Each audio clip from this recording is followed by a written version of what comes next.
I remember it was holiday time, probably when my boys were like 5 and 6 years old. And to really make this long story short, my husband and I are both entrepreneurs. And there was a moment in our life in having these babies that my income mattered because it was the consistent income required for us to get a mortgage for our house. And while he was already achieved a lot in business, I had to really push the envelope in terms of showing up, working hard. And then I was also raising my Irish twins. He was always traveling. I did feel like such a solo parent sometimes. We were coming back from his family Christmas party, and I was super moody about something because he was always coming and going. I felt like I created the scenario where he could just come and go. And we get back home, and I was rushing to like get the kids bathed and get ready for bed because I think the next morning was Christmas morning. There was something going on. There was still stuff I had to do. And he got really angry about something. I can't even remember what it was, but it was so bad that he had taken the snack that he made, which was scrambled eggs and yogurt, and smashed the plate on the floor so hard that the eggs shut up and hit the ceiling. The yogurt was just sprayed everywhere, and this was in front of my kids. And I was so shook, and they were so scared. I knew in this moment something had to change because you can't have that anger and emotion in front of children. And the next couple of weeks were tough. But I think when it came to our relationship, that was a definite soft bottom moment because he also reflected on his actions and said, I don't ever want to do that in front of my kids. And it didn't matter what I did or what I said, you control your own emotions. So it really wasn't me. It was in me on how I reacted to that. And I knew that I wanted more in a relationship. And then from that point on, I was just less and less afraid to communicate how I felt and to communicate what I needed. And that was like the turning point in us creating systems and getting the right help to grow individually as partners and as parents. And now I can't say things are great because we still have our challenges, but those were also recognizing the tests in our relationship. That's like, are we going to stay together and fix this, or are we going to go our separate ways? It's like we have these tests, and it's so worth it because just like you say, how like ask people, how do you want them to feel? I knew I felt energized by this relationship. I felt it was worth it. It was worth the battle, worth the fights, because I knew it was going to get great. And I knew it was going to take time. And here we are 5, 6 years later, and it's the best it's ever been. And I'd like to attribute it to that moment. That was the turning around time. I wanted to have this conversation with you about I hear so many women talk about the ambition of their partner or they just can't, they just can't, they just can't. And what I heard you say in that relationship was it was a turning moment, but I also heard you take accountability of how you set yourself up that he could do that. He could like you I could hear you taking ownership of your part in that story. And I often feel like did you feel like did you have that awareness in that moment of how you created that? No, I think it was a few days later because he pointed out how I was acting leading up to getting home. I didn't can't even remember what I was arguing about, Mhm. but it probably had a lot to do with childcare because I just felt like the default. What do you And Go ahead. that's what I feel like I signed up for because I didn't push back. I Mhm. didn't push back. But then I started to. I created those boundaries. So let's talk about that because a lot of people get themselves in these situations and I always ask them, how do you want to feel and how sustainable is this? Like maybe today you can tolerate it, maybe you can tolerate it for another few months, right? This is where I was talking on your podcast, like I can do hard things. Oh, parenting is hard, life is hard, this is hard. Okay, how much harder can it get versus how do I want to feel? What conversation do we need to have right now? Like, what you resist will persist and grow bigger. So, what do you say to that woman that's listening, going, wow, I can resonate with Renee and her story. And I feel like I'm feeling backed into a corner. Where do you begin to lean in and push back? Yeah, for me, it was recognizing that I needed to take radical responsibility of also how I reacted. Because, as my spiritual therapist says, there could be a rave going on right next to you, and you can be completely at peace if you are enlightened. Mhm. And I think that's like the North Star for all of us. We want to be able to be put in any position and still feel like we got our shit together. And, you take two people that have the same upbringing, and one ends up becoming a chronic alcoholic, just like their mom or dad. And the other one says, I'm never going to be that person. Same circumstance, different reaction. Mhm. And so feelings are justified, emotions are justified in those moments, but also some things aren't right. Like the way that he reacted in that moment and smashing that plate on the ground and glass going everywhere, that's not right in front of children. It's not right for anybody. It's not even fair that he had to feel that way to go through that. I can only imagine I was pushing his buttons. Mhm. But going in the future, as these moments happen, because there were versions of this with him too, and now it's better, I reacted less and less because when I looked in these moments, I felt like it was my fault. Like, what did I do or what did I say to make this happen for him to react that way? That was not my intention. Mhm. And so feeling less like the victim was the huge aha moment for me. I didn't cause him to do that. I didn't tell him to do that. He did it because he was angry about something. Mhm. And so feeling like it was less and less my fault was the hugest sense of relief in all of this. And now I look at this in reflection of kids. My kids get mad, they have their moments or their tantrums. Like, it's not my fault. Yet they're taking it out on me. And you know why they do that? Because they feel safe with me. Yeah. And I'm like, you picked the wrong person, kiddo. But the best thing I've ever done for our marriage, same with Dan, was doing the work on ourselves, that internal work, turning those edges inwards. Because when I work with my therapist and I was like, he said this and he did that, and she says, he's not wrong and you're not wrong. I'm like, how dare, but he made me feel this way. And she goes, that was not his intention. Mhm. He did not want you to make you feel that way. That's how you felt in that situation. So how can you change your reaction in those moments? And I'm like, this is not easy. I want this to be easier. Yeah. And then I look in life, like how many times do we feel frustrated by a moment, by somebody, because we take things so personally? We get so easily offended. Like imagine coasting through life just not caring about offending anybody. That sounds like freedom. Totally. Yeah. Like, I'm not saying go and be a jerk. No. But especially as women, like I've had people reach out to me in the last year. They want me to invest in their companies.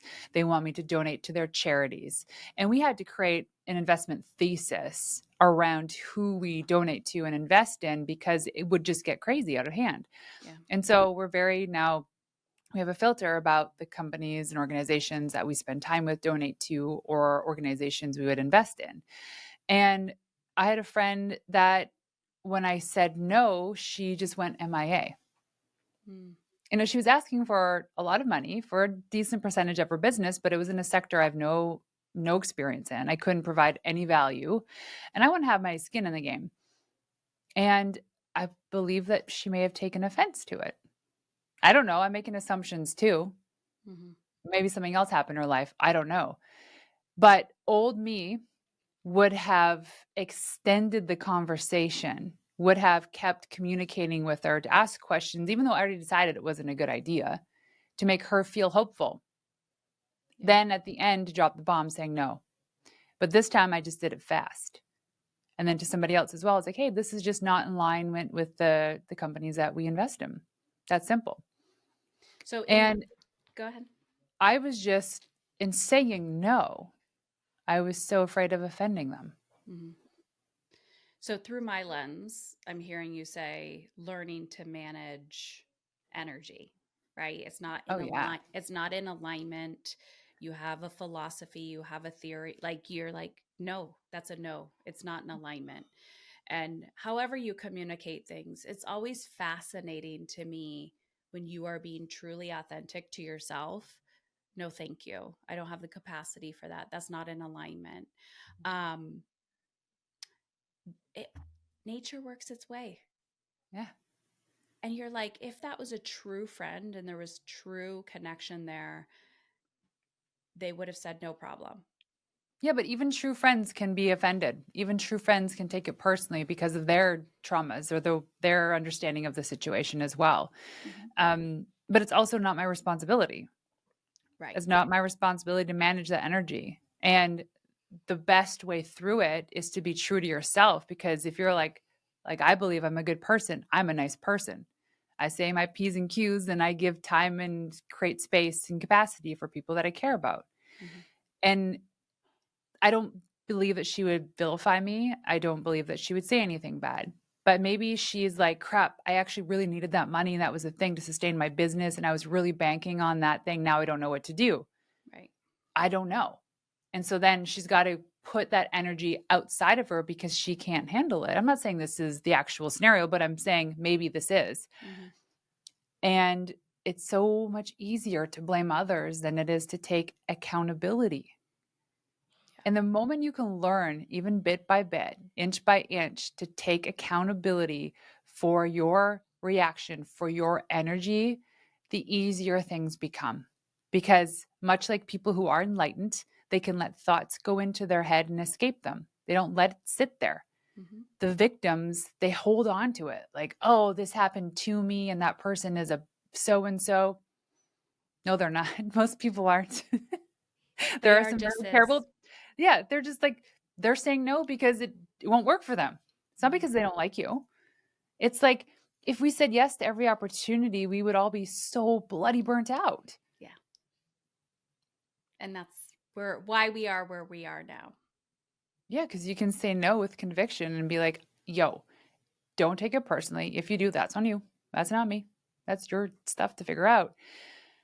And I think when it comes to like being married to such a powerful person too, I was, for the first few years of our relationship, terrified to tell him how I felt because I don't know what was going to happen. Because I knew telling him my feelings would mean it would go against what he knows how to handle, or it might mean that it goes against what he wants to do. Mm-hmm. And so I had to start. And the first couple of times were just, he took it personally because he'd never seen that side of me before. Right. So I showed up inauthentically for those first few years of our relationship. Now I had to backtrack and make up for what was a lie. Yeah. And now I'm like, you know what? I don't want to go to the gym on Saturday morning with you. But I just don't feel like it. Before I'd be like, oh, get up, grind, let's go. Or even all the trips coming up. Oh, I'd say yes to everything. And then I would just get burnt out and overwhelmed. And I'd be a grumpy little poop head on these trips. Now I ask myself, what do I need? And where do I need support in order for this to be a 10 out of 10? That's the filter. Is it a 10 out of 10? What do you think it takes to go from that version of you in the first few years of your relationship with a very powerful person, as you stated, to who you are now? I guess a lot of it is in the work I've done.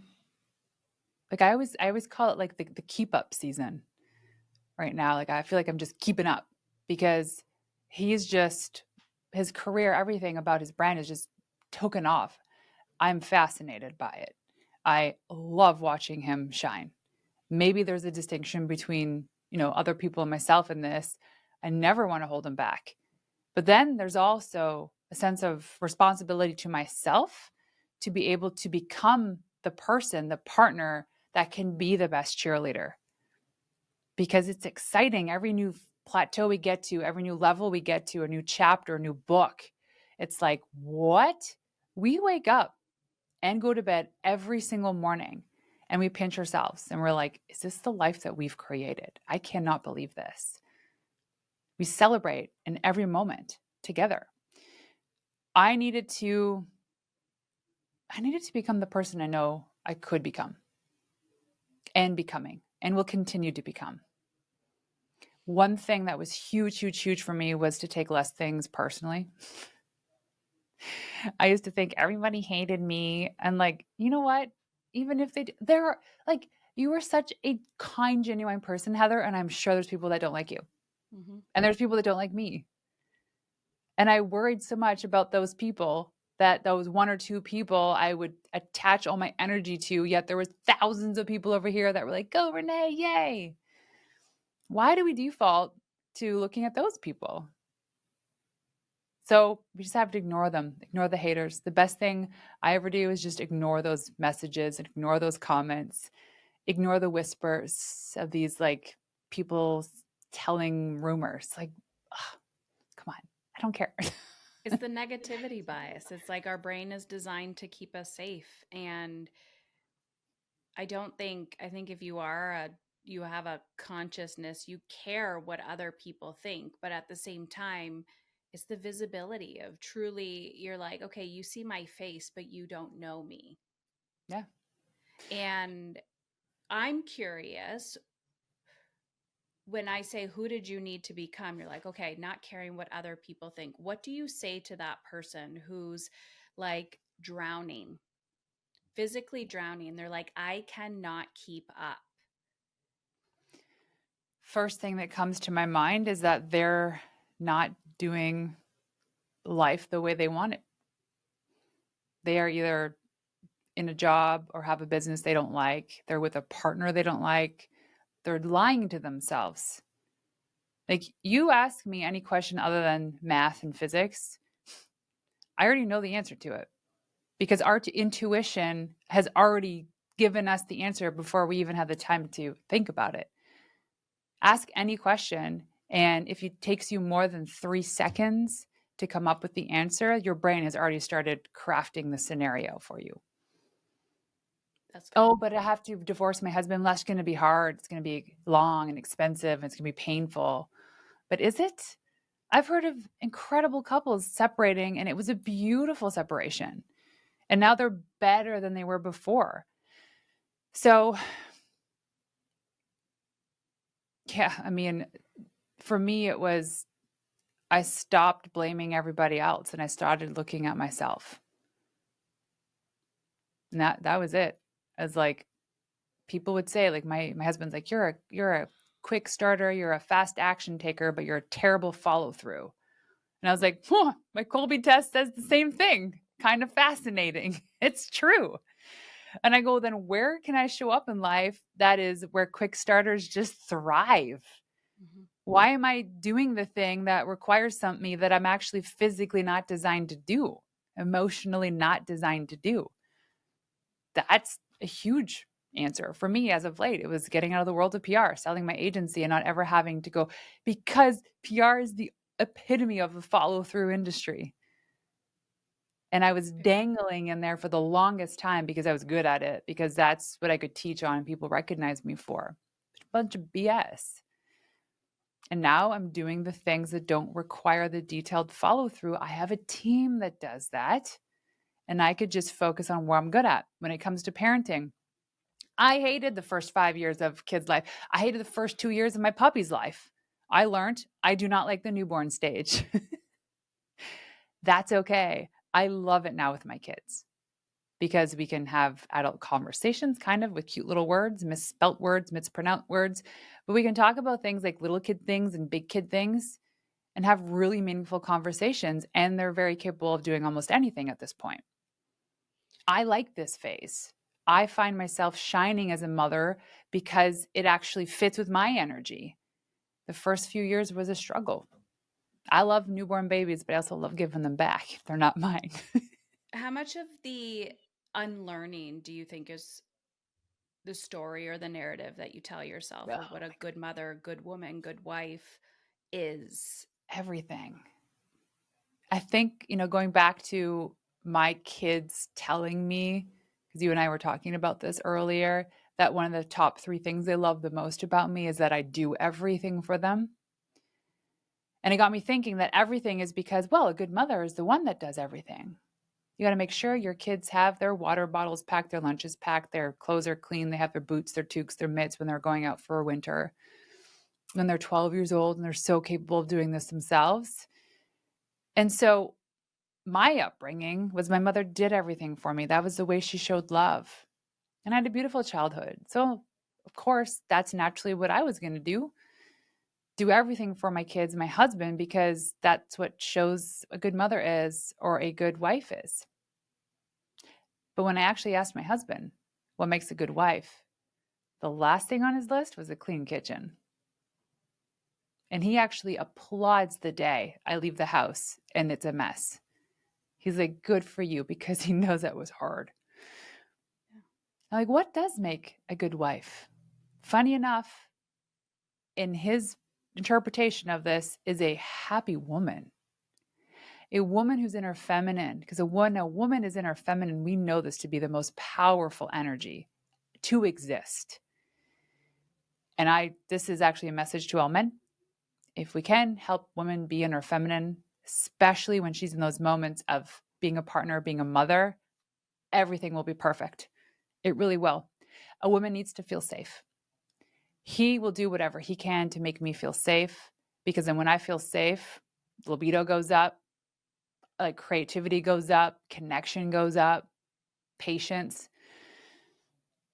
And that was also a huge turning point in our relationship, because when we first got together, we were both entrepreneurs. So we were both coming in the masculine energy. And he's like, I love the fact that you're tall, blonde, and an entrepreneur. The tall blonde part he still loves. The entrepreneur, he realized, I am dating another masculine human being.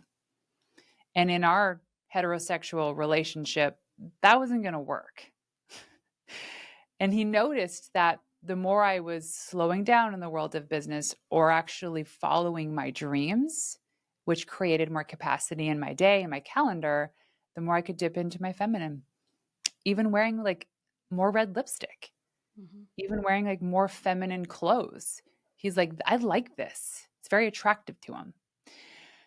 And then for him, understanding, because men are just so simple yet so complicated. You know, when you come up with an issue that's happening in life and you just like babble, and like 99% of the time, you just need to talk. You do not need coaching.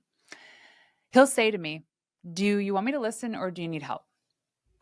And most of the time, I just want him to listen. But sometimes I do need help. So in those moments now, we've learned to come up to this conversation where I'm just like venting about something, a frustrating day. And I was like, I just need to talk. And he's like, okay. And he'll watch me and his eyes will start to cross because he's like, It's like, remember that ad where there was a couple sitting on a couch and she had a gigantic nail sticking out of her forehead? I don't remember this. And she turns to him and he's like, whoa. And he sees this gigantic nail. And she's talking about like, I just have this chronic headache and like my sweaters always get snagged. And he's like looking at her and then he's like panicking because he wants to say something like, there's a big nail sticking out of your head. And she turns to him and she's like, it's not about the nail. But every symptom she was relating to was about the nail. And he's like, oh my God, how can it not be about the nail? And he's like, I give up. I give up. Because it was just her needing to talk it through because she knew there was a nail on her forehead. She knew it was there. It wasn't about the nail to her. I just need to be heard. I just need to be heard. Yeah. Just see me, seen and heard. That is it. What lights your soul on fire these days? Oh, man. Really, I just like seeing people happy. That sounds so simple, but like I think about like this idea of a book. It's not even gonna be titled this, but the idea of a book was called The Happy Garbage Man. Because we think of like the person who does the garbage pickup must hate his job. How could you want to walk around every single day picking up other people's garbage? It must stink. It's exhausting. It's cold. It's rainy. The guy that picks up our garbage, he is singing, he's whistling, he's happy. I go, well, geez, that's fascinating. Seems to me like he's doing a really crappy job, but he loves it. Why can't we all be happy garbage men? What lights me up is seeing people test their own boundaries. Like Dan's videographer, he's like the king of content here at Martell Media. They hosted a social selling summit a couple of weeks ago, and it was his first time going on stage. And he was nervous, which surprised me because he gets to talk to and shake hands with some pretty cool people, but he had to give a little presentation. And I got to chat with him right after he got off stage. And I go, dude, you crushed it. Crushed it. He was so lit up. And that lit me up. And just seeing happy people thrive doing what they love to do. You can't ask for better energy. Kids playing. I think so many parents force their kids to play a sport they hate. They might be good at it.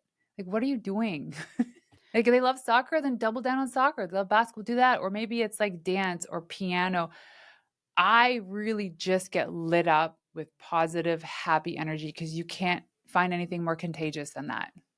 What would you say to that old version of you when you felt like you were hiding, when you weren't speaking your truth, when you weren't honoring your boundaries, when you weren't listening to those whispers inside of you and you were just like, I got to be good.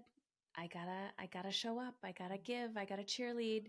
And yet you felt that I always just talk about like self-abandonment, the little ticks of like, I can't. What would you say to that version of yourself? I can just see myself sitting next to old Renee. I'll say 18-year-old Renee. I think the biggest transformation this year, 2024, for sure. And one of the biggest things I did was I got rhinoplasty. I got a nose job. And this was something I'd been wanting to do for 30 years because in grades 7 and 8, I was chronically bullied for my nose to the point where boys were physically beating me up. And I lived with that and I denied it. And I would never talk about my nose. I did not think I was pretty. And I said, finally, like I tried for 5 years. I was like trying to convince Dan. I was like, I want to get this done. I want to talk to doctors. And he said, no, no, no. So I went behind his back and I finally found the doctor that I wanted to do this procedure. And I got all the details. And I showed up one day and I put it on the table and I said, I'm doing this. And he's like, okay, yeah, you are. Awesome. Started to tell some people. I was so gosh darn nervous to tell people that I was going to get a nose job because I thought I was going to be judged so hard for it. The first few people I told, I was on a chairlift going up to the top mountain with my friend Manya and Callan. And it was just like, I don't know, a year before, maybe, not even, I can't remember. I turned to them on the chairlift. I go, crap, I have no place to go, but I'm going to tell them, ladies, I got to tell you something. They're like, what? And they turn to me. I'm like, in April, I'm going to get a nose job. And Callan's like, fuck yeah. She's screaming. And Manny's like, you girl. I was like, wait, this is this is a reaction I wanted to hear, not expected.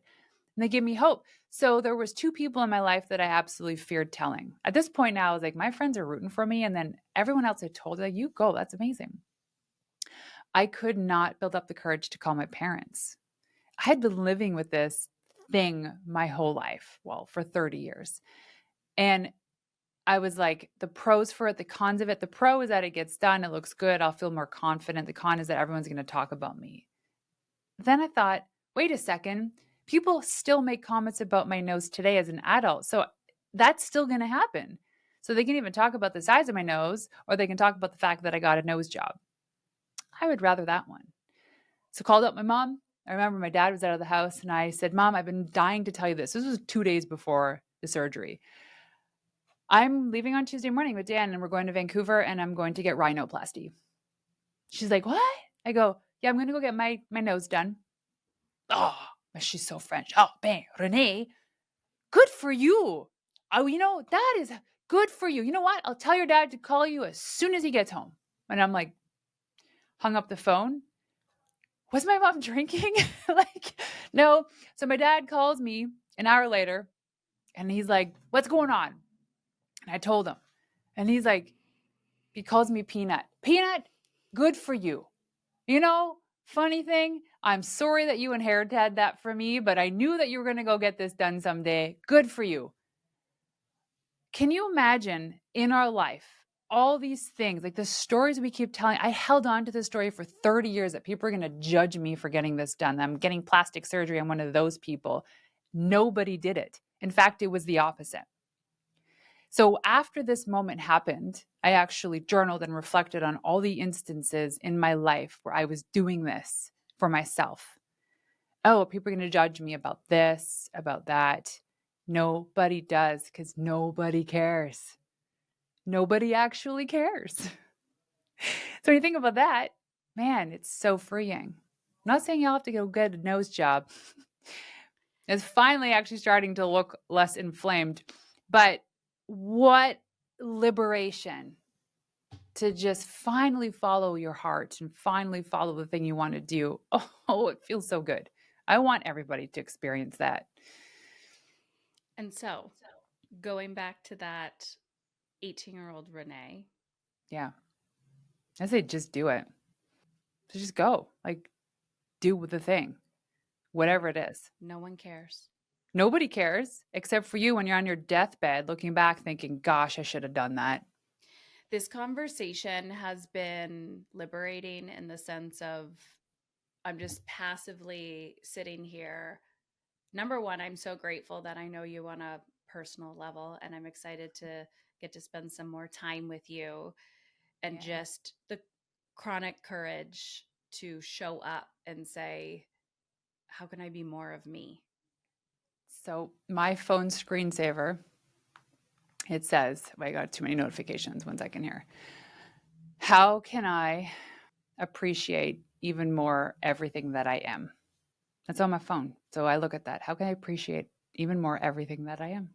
That feels like the secret everyone is Yeah. searching for on how to get your children to listen, how to build a career you enjoy, how to create more connection in your relationships, how to go after what you want. Just love yourself.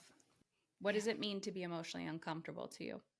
It emotionally uncomfortable means doing the scary thing anyway. Yay. Boop. Boop. Where do people get more of Renee in their lives? Oh, they can go on Instagram, Renee_Warren, or they can go to reneewarren.com. Awesome. And your podcast? My podcast, Into the Wild. Yes, Heather's on it too, twice. Yay. Thank you, So yeah, Renee. Into the Wild, you can come check it out. And then there's something really cool I'm doing in June too, my first ever big event. So do the scary thing anyway. This is it. I'm just launching with a 300-person event because why not? Why not? And where can they find info on that? Thepinkskirtproject.com. Thank you, Renee. Thanks, Heather.